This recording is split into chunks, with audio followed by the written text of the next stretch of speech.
In keeping with the topic that I briefly addressed yesterday, I wanted to address a related topic. It's more or less the same topic concerning free expression, freedom of speech, so on and so forth. But I don't want to get to that till a bit later because it's part of a bigger issue. Now, I mentioned that YouTube has a new policy, it seems, and certain words, trigger words, so on and so forth. And I've actually learned a little bit more about it. And I'm not really even at liberty to talk about it because it could literally endanger the existence of my channel, given how things are. But we have begun that slippery slope into real restriction. So for example, if you make a video with not just a title, but the word, say, war in the tags, if you have the word war or genocide, let's say you're making a, I don't know, historical video on the Indonesian genocide, right? And I might be penalized for saying this in this video, using that word. You might have monetization rebuked. Well, we are heading down this slippery slope, and I want to talk about that. And one tiny silver lining in all this, possible silver lining in this. However, I do want to address briefly this insanity going on in New York City. I certainly didn't think it warranted a video on its own, and that's not what this video is about for the most part. But yes, apparently there is a municipal law or proclamation that if you misgender somebody, call a person by the wrong gender, you could be fined $250,000. Now, this probably will never go and be put into practice. I can't imagine it ever happening, although who knows. And people asked me, I've received a few PMs, what do I think about this? Well, I'll tell you what I think about this in the context of riding the subway from the Bronx to Manhattan. So in the 1980s and 1990s, New York was early 1990s, a very different place. Particularly in the 80s, there was graffiti all over the subway. It was pretty filthy. The subways weren't shiny and polished, not that they're that shiny and polished now, and of course it was cheaper. And every ride on the subway entailed worrying about being mugged, or shot, or stabbed, or perhaps stuck with the hypodermic needle of a crack addict. And it wasn't exactly safe. In fact, I had been mugged more than once during that time span. And yeah, it was a different time. Of course, in 2016, people can worry about other things. Now, it sounds outrageous to say, and maybe a bit extreme, but in some sense, not in all senses, but in some sense, it was better back then. It was better to be concerned about legitimate issues to your safety, muggings, unwanted HIV infection via the hypodermic needles of heroin and crack addicts, shootings. I had seen people shot, killed, mugged, stabbed in or around the subway. It wasn't nice, but it gave you something to legitimately worry about. I mean, after all, your life was on the line, right? Not so much anymore. This is just not the case. Now, I do plan on making a video on the root cause of all of this in an absolute sense, trying to understand where it all comes from. I mean, I've talked about that tangentially. The cause of this kind of insanity, everything we've come to see. Apparently now in Portugal, it's also illegal to catcall, officially illegal. And this is insanity. We are losing our ability to freely express ourselves. I was chatting with CS the other day, or someone else, I recall, maybe a friend. I said, look, at the rate it's going in New York City, it wouldn't surprise me if there were a $100,000 penalty for having perceived bad breath. So imagine you're in a rush, you forget to brush your teeth or something, and someone can fine you for that. I mean, who knows? It's insane, to say the least. If I'm going to say that it partially was better when the subways were filthy and filled with drug addicts that were threatening your life and robbers and thugs, yeah, it was actually kind of better in some way. And that's scary. I don't like saying it, but objectively, I think in some sense it was better because there were legitimate issues to be concerned about. Moving on from that specific issue, I do want to address the general issue of freedom of expression. Increasingly, it's become more and more of a existent property of YouTube, of various social media platforms, and just of anything in general. I recently watched a video by Mr. Medicure, who used to be called Internet Aristocrat, where he basically documents the firing and harassment of one individual man who appears to be a racist, but he said some bad things, as well as a company that then fired him, and the SJWs then sort of went after the company. Everywhere you look, freedom of expression is being attacked by these vile people. And there doesn't really seem to be much room left for expressing your views. Nobody is ever going to agree on everything, but I firmly stand by the idea that everyone should have the fundamental right accorded to him that he should be able to express his views, whatever they are, stupid, smart, uninformed, racist, whatever. That is more and more not becoming the general consensus. But I was watching recently, yesterday, today, and just in general, some conferences and certain video games, and increasingly I'm getting the impression that there might actually be one last bastion of free expression, to the extent that anything's free. Now, we can nitpick about that, but you see, I was watching some videos and documentaries on Deus Ex Mankind Divided, a game I'm very much looking forward to, that, and they say it freely, explores the concept of mechanical apartheid. I believe in Afrikaans it's pronounced apartheid or something like that. But in any event, it's a mature topic. And if anyone has played Deus Ex Human Revolution, yeah, there's some mature themes there. There are choices. There's no black and white. It's kind of for you to decide and for you to think what's going on, as plain as the character of Adam Jensen. And listening to the panel of developers and artists and the voice actor, they seem to have doubled down on their efforts in this game and very much have enhanced all of that. There isn't any black and white. There isn't really a right or wrong. And thus, this leaves an open space for interpretation, for ambiguity, and frankly speaking, for this free expression in the context of a video game of ideas that are controversial. After all, I'm not going to express my opinion on apartheid one way or another.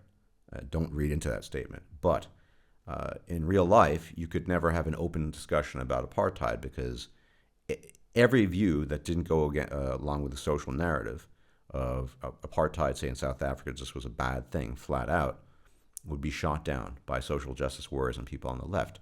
And no, I'm not necessarily a supporter of South African apartheid, I'm just saying. Whereas in a game, you can say, well, look, in this context, there's terrorism being practiced by the augmented people and who are suffering from this apartheid. Is that justified? In many ways, it sort of resembles the Israeli-Palestinian conflict. I mean, so basically you can take a lot of controversial issues that you can't really speak your free mind, or rather freely on, in real life without being shot down by the tone police or the people who say you can only say one thing and so on and so forth. And the game, it takes on an entirely different life. They might not be the identical issues, but they're very similar. And games have that unique freedom of expression. And I will argue now the reason why.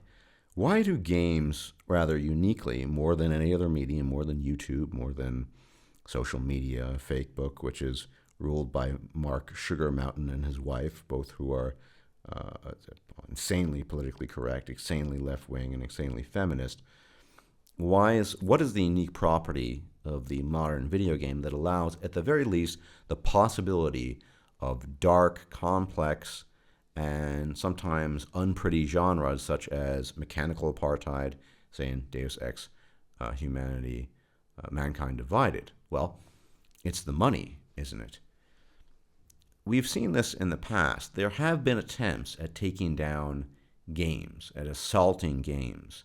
That is, saying games don't cater enough to women, or games don't cater enough to minorities, or games don't cater enough to this and that, from the usual suspects, from people who have aligned themselves with this loony and wacky line of thought and this point of view. And most of the time, actually, they're not that successful.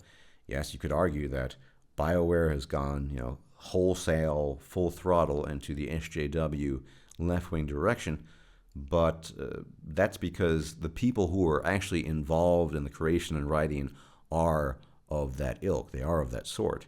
But if you get I would argue, a team that is interested simply in the creative process, making the game good, and the technical, artistic details, the voice acting. The voice actor for Adam Jensen is just one of my favorites, and he's so iconic. That's part of it. But he's thoughtful as well. You can hear it in his acting. You can hear it when he expresses himself. Just trying to make a good game, the way video games used to be. And a good game can be anything. A good game, in theory, could be a Call of Duty game where you're just shooting people, if that's your sort of thing. But a good game can also be a complex collage of many normally controversial topics and themes that are being addressed in an ambiguous manner, a mature manner that gives you many options. And because ultimately, in a direct sense and also in a more vague sense, video game developers are beholden to their customers, the gamers who pay for the games, they cannot afford to cater to a lot of social justice bullshit and a lot of this clamping down on freedom of expression. Because we, for example, who are fans of Deus Ex, of the recent series as well as the old series, like Human Revolution, and very much, rather exceptionally looking forward to Humanity Divided, Deus Ex Humanity Divided, we are not going to tolerate a mitigation or an abrogation of certain aspects of the game because a bunch of left-wing lunatics said, "Oh, that's not good and that's not appropriate." We will not tolerate that because we are the customers that vote with our wallets. And when I look at the kind of questions that are sometimes posed to the developers, a lot of them are very thoughtful. Some of them have to do with game mechanics. Some of them do with choices. These don't strike me as the types of people that would simply shut up and allow social justice warriors to simply run roughshod over them and allow the game developers to do whatever they want. Because we won't pay for the games, including myself, and they wouldn't pay for the games anymore.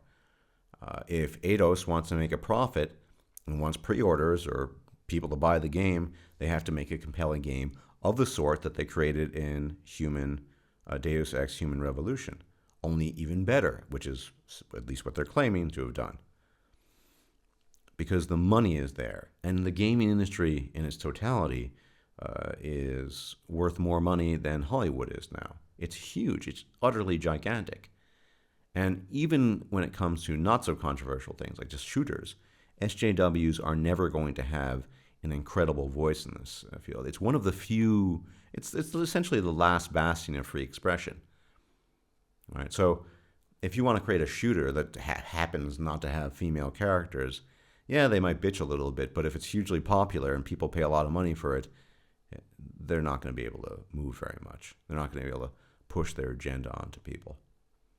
So really, at the end of the day, it's the money, I think, that is at least partially protecting the gaming industry. Of course, yes, you have companies like BioWare, which have wholesale gone over to social justice and extreme liberal, wacky views on things and the nature of gender and race and all sorts of things like that, and just trying to account for everything in terms of political correctness. But they're still a minority in that camp.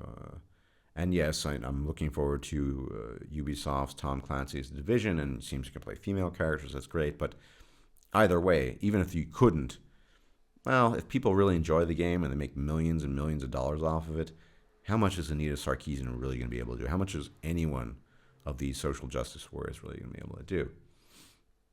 Because we can pay these developers or not. We can say, hey, I really want that game, but if you fuck it up by messing with the dark themes or the mature content, sexual or otherwise, or violent or otherwise, or simply politically complex, complex sociologically, if you mess with that, we're not going to get it. Well, they're going to be fired eventually. They're going to lose their jobs. The company won't make money. So this is one of those rare instances where the bottom line really, I say, offers more protection than usual against essentially a scourge, a plague, a pestilence. I mean, these people, you just hear the stories again and again. These people are an absolute plague, and it's depressing and somewhat heartening as well. I mean, look at all the other areas that are falling and have fallen to social justice warrior nonsense. YouTube, yes, there's some level of expression and there's this and that, but YouTube is best for young girls who run vlogs about eating in pancake houses and makeup tutorials. It's not best for people like me, or even for that matter, feminist first responders. It's not really good for them either because they're just not on the right side of the argument as far as SJWs are concerned. YouTube is best for sort of casuals, people who talk about non-controversial things and so on and so forth. That's what YouTube is good for.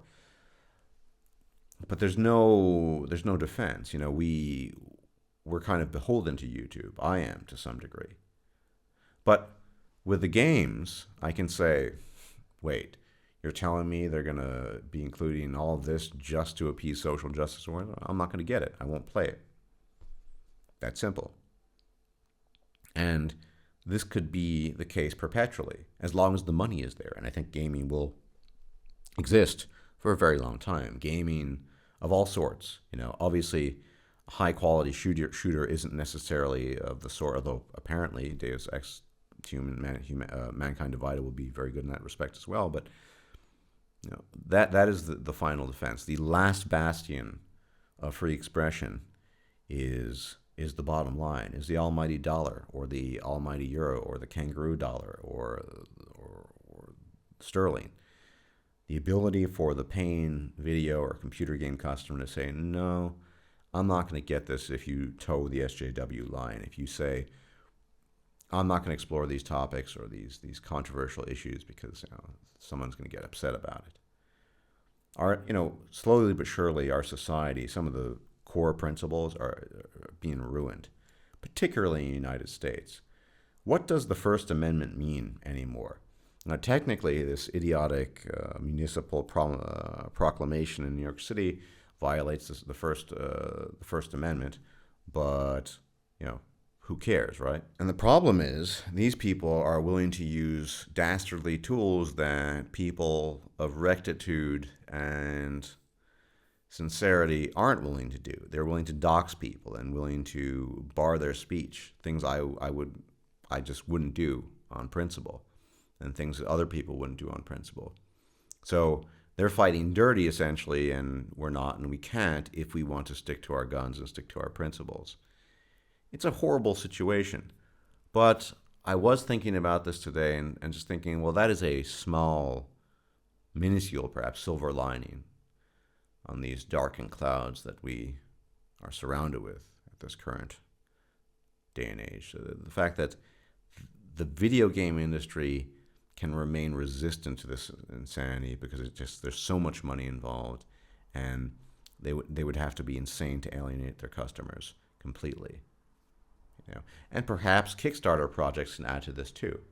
For example, take the phenomenon of Star Citizen, which now has a record, as in a human record, of having received more for any Kickstarter project, not just video games, than ever before, over $100 million, and they're still working on it. A lot of time for development, PC exclusive. Now, I'm pretty sure there are going to be some politically incorrect things in there, or maybe there won't be, but I'm fairly sure there will be. Now, these backers who've pledged now in excess of $100 million, what the hell are the SJWs going to do? Because the developers of that game are beholden to the people that pledged all that money. It's their game, after all. It's the people who pledged the money. And I might actually end up buying it myself. So a little bit of hope, if you will, on that front. But on other fronts, it's dismal and dark. YouTube is becoming increasingly bad. As I draw this video to a close, I want to point out that if YouTube got really, really bad, I could still post on Vimeo and still then post videos on Patreon. I could still maintain some of my income via this channel. I wouldn't necessarily be on YouTube, but it wouldn't be the end of the world per se. Look, YouTube is getting not so good, and who knows, maybe this video will be flagged. It's completely random. This process is not well understood by anyone, and perhaps only the people who directly work for Google and the system understand it. But I know a bit more, but I'm not really at leisure to disclose what I know because, well, I fear the consequences, frankly. It's shitty, but that's the way it is. Anyway, I'm going to end this video now. Hope it gives you some food for thought, and if you're a gamer, then think about the power that you have. Your wallet can hold the SJWs at bay, perhaps indefinitely, if we're lucky. Everyone take care and enjoy the rest of your week. And, as I sometimes say, may the gods watch over you. Bye-bye.